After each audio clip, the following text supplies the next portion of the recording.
Hi everyone, welcome to the channel.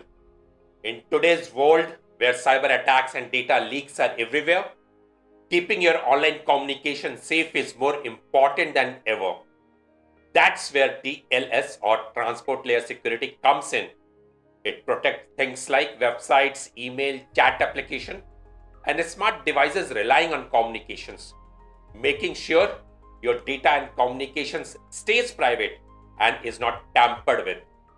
In this video, I am going to talk about what TLS is, how it works and how TLS protects you every time you go online, why SSL is deprecated. But before we dive in, please like this video and subscribe to the channel for enriching content. What happened to SSL? SSL or Secure Socket Layer was the original version of secure communication on the web. But over time, major security flaws like Poodle and Beast were discovered. So SSL is no longer safe or used. Even TLS 1.0 and TLS 1.1, the very early versions of TLS are deprecated due to vulnerabilities and are no longer recommended.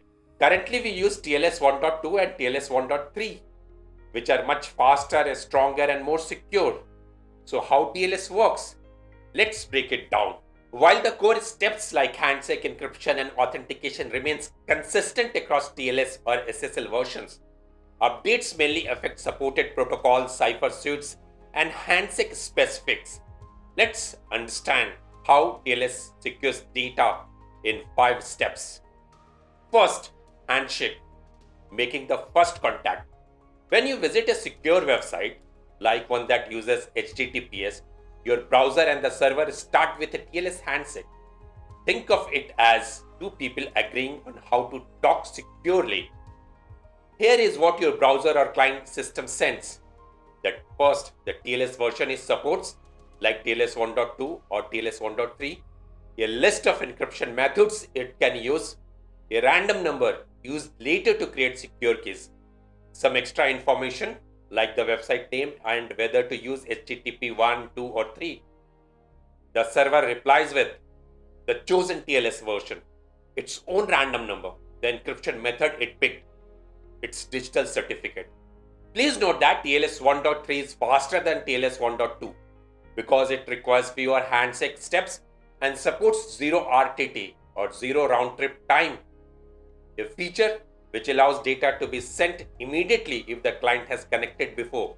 However, zero RTT comes with security trade-offs such as lack of forward secrecy for initial data and vulnerability to replay attacks, which require careful configuration to mitigate. Second, authentication, proving who you are. The server sends your browser a digital certificate to prove it is the real website and not a fake one.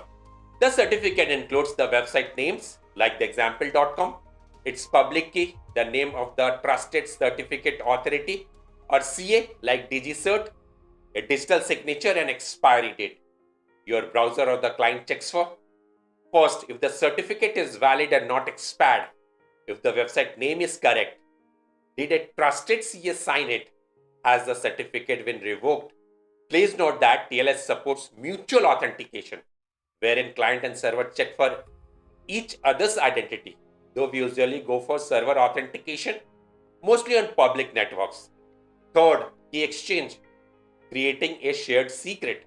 Once trust is established, the browser and server create a shared secret key. How? In TLS 1.3, this is done using a method called Emperel-Diffie-Hellman or ECDHE. It ensures perfect forward secrecy. Meaning, if someone steals a key in the future, they still can't read past messages. In TLS 1.2, older methods like RSA key exchange were also allowed, but they are now discouraged because they do not provide forward secrecy. Once the key exchange is complete, the client and server move to the next step, establishing a secure communication channel. Together, the browser and server use the random numbers and the shared secret to create a unique session key that encrypts the rest of the communication.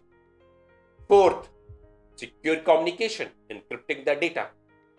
Now that both sides have a shared key, they use it to encrypt the data so no one else can read it.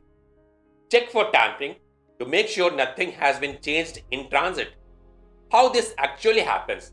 This process is handled by the TLS record protocol, a core component of TLS which breaks data into smaller chunks, encrypts each chunk and sends them securely. There are two types of encryption methods, old methods or non-AEAD methods. It needs separate steps to encrypt and check for tampering used in TLS 1.2. Newer methods or AEAD methods like AES-GCM does both, that is encryption and tampering checks at once used in TLS 1.2 and the only option in TLS 1.3. Fifth, session ending, closing the connection safely. When either side is done, they send a close notify message. This ensures the connection ends cleanly and helps prevent what is called a truncation attack, a type of man-in-the-middle attack where a malicious party prematurely closes the connection to trick one side into believing that all data was received. Even if the connection ends suddenly, like from a network issue, both sides delete the session key. A new handshake is required for the next connection. With the connection securely closed, it is important to remember that TLS forms the foundation of online security. It replaced SSL, fixed its flaws, and continues to evolve to stay ahead of hackers. TLS 1.3 is the latest and most secure version. It is faster, safer, and designed for today's internet. Thank you for joining this deep dive into TLS, the backbone of secure online communication. Stay safe online, and until next time, happy browsing. Please like and subscribe. See you in the next video.